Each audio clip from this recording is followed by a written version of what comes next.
Hi, my name is David Schlosser. I have Shibumi restaurant in downtown LA.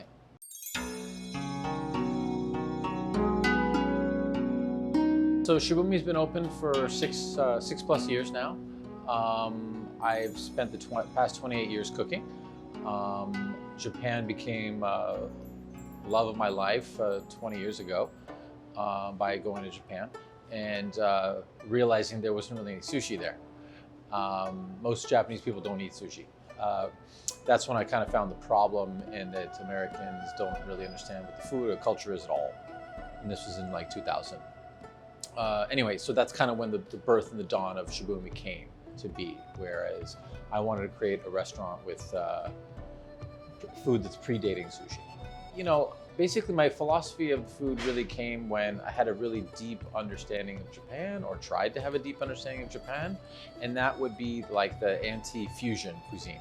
I think when you have a really deep, passionate relationship with a culture, that you wouldn't really mix it with so many other ingredients from different cultures, would you? You would just do what they do because it's so perfect and they've been doing it for hundreds of years. I feel pretty passionate about that. Once I came to understand that, then I totally knew that I wanted to show heavy respect to Japan and not really make some fusion stuff. So basically we're doing food predating sushi. We're doing 1600 to 1800 era recipes based on the kaiseki cuisine. So you should have to have every type of cooking technique in your meal, which would be something raw, steamed, grilled, boiled, and fried. If you add a little bit of each of this in your meal, you will feel satiated. So I try to include that in all the menus at Shibumi. So when I met the dry ager community, it was a great match for me, because I told you I don't do fusion so much, but that dry aging philosophy is something very deep rooted in Japanese cuisine. They do fermentation with seafood, and they age fish called himono.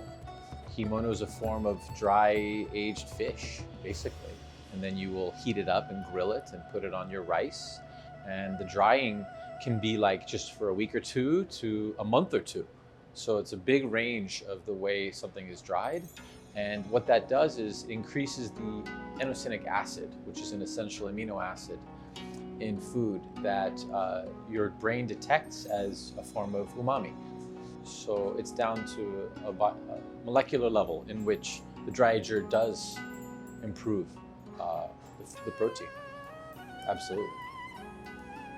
Yeah, so that's another thing that I learned, is that you would have aged pickles and plums and different vegetables. I have an aged mushroom that I have in the back. And what happens, everything becomes more mild. It's kind of like aging wine, you know. The winemaker doesn't serve the wine right after they press, right? It stays in the bottle, it stays in the barrel, becomes relaxed. Yeah, so we've been dry aging our items at Shibumi for years, but we only received this about a year and a half ago. So we had another type of fridge with low moisture, but it wasn't very good quality refrigerator. So we had to be more careful. We had to check it like every day. And I love the consistency of the dry ager. Well, I love it. It's great. We use it every week. We've noticed a big change in the texture of all our fish. We're in the kitchen so much every day, so we can control the dry ager, and we love it. It's really nice, yeah.